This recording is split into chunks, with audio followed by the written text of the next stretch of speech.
দর্শক, ভালোবাসা দিবসকে ঘিরে থাকছে আনন্দ টিভির বিশেষ প্রতিবেদন। প্রতিবেদনটিতে রয়েছে কক্সবাজারের একটি পানির কূপকে ঘিরে শত বছরের অমর প্রেম কাহিনী। সত্য ঘটনা অবলম্বনে প্রতিবেদনটির প্রধান চরিত্রে রয়েছে রাখাইন জমিদার কন্যা এবং একজন পুলিশ কর্মকর্তা।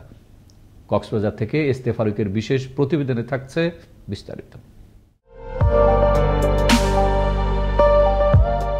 কক্সবাজারের একটি কূপকে ঘিরে রয়েছে শত বছরের অমর এক প্রেম কাহিনী, তাও আবার রাখাইন জমিদার কন্যার সাথে পুলিশ কর্মকর্তার। বলছি ধীরাজ ও মাথিনের ঐতিহাসিক অমর প্রেম কাহিনীর কথা।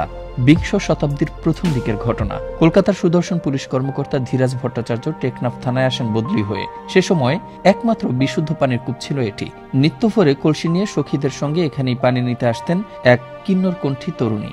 সেই তরুণী ও তৎকালীন রাখাইন জমিদারের রাজকন্যা মাথিনের সঙ্গে প্রণয় জমে উঠল বাঙালি পুলিশ অফিসার ধীরাজের। চাকরির প্রয়োজনে টেকনাফে আসা একজন পুলিশের সঙ্গে স্থানীয় প্রকৃতি কন্যার প্রেম জমে উঠল ক্রমেই। হঠাৎ একদিন বাবার অসুস্থতার কথা জানতে পেরে ছুটি নিয়ে সন্ধ্যার অন্ধকারে কাউকে কিছু না বলে মতান্তরে 1 মাসের কথা বলে কলকাতায় ফিরে যান সেই ধীরাজ।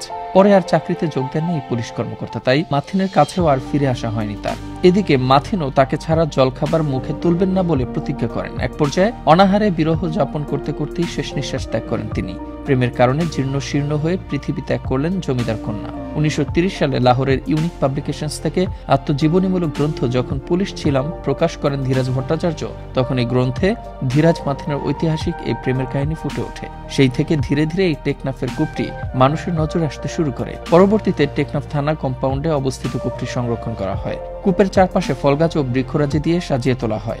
সজ্জিত প্রাঙ্গণে ছাউনিতে ঢাকা মাথিনী কূপের অমর প্রেমের নিদর্শন দেখতে দূর দূরান্ত থেকে ছুটে আসছেন দর্শনার্থীরা। টেকনাফ থানা কম্পাউন্ডে এই মাথিন ধীরাজের অমর প্রেম কাহিনী দেখতে আসলে সবাই আসে। আমি এসেছি, আমার খুব ভালো লেগেছে। মাথিন ছিল এখানকার একজন রাজার মেয়ে। প্রত্যেকদিন এখানে পানি নিতে আসতো। এরপরে তাদের প্রত্যেকদিন ধীরাজের সাথে দেখা সাক্ষাতের মাধ্যমে তাদের মধ্যে একটা প্রেমের সম্পর্ক গড়ে ওঠে। আমরা তো এখানে প্রায় সময় আসি, সো আমাদের অনেক ভালো লাগে। শত বছরের মাথিনী এবং ধীরাজের প্রেম কাহিনী ইতিহাসে এখনো অমর। ধীরাজ ও মাথিনী প্রমাণ করেছে প্রেম কখনো ধর্ম, বর্ণ, জাতি কোনো কিছু মানে না, বললেন এই বিশিষ্টজন। এটি প্রেমের অনন্য নিদর্শন। প্রেমের জন্য সে মেয়েটি তার জীবনকে উৎসর্গ করেছে এবং প্রেমের জন্য সে পুকুরে চাপ দিয়ে সে প্রমাণ করিয়েছে প্রেম কখনো ধর্ম, বর্ণ, জাতি কোনো কিছু মানে না। প্রেম শাশ্বত, প্রেম সকলের জন্য।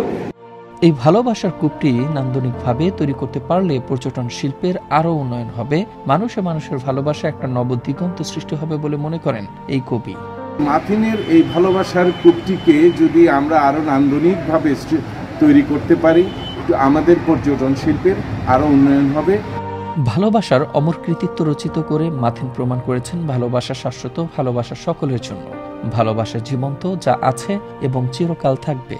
ঐতিহাসিক প্রেমের নিদর্শন মাথিনের কূপকে সংস্কার ও নান্দনিক এবং পর্যটন বান্ধব হিসেবে গড়ে তুলবে সংশ্লিষ্ট কর্তৃপক্ষ, এমনটাই প্রত্যাশা সকলের। মুস্তফা কামাল তোহা, আনন্দ টিভি, ন্যাশনাল ডেস্ক।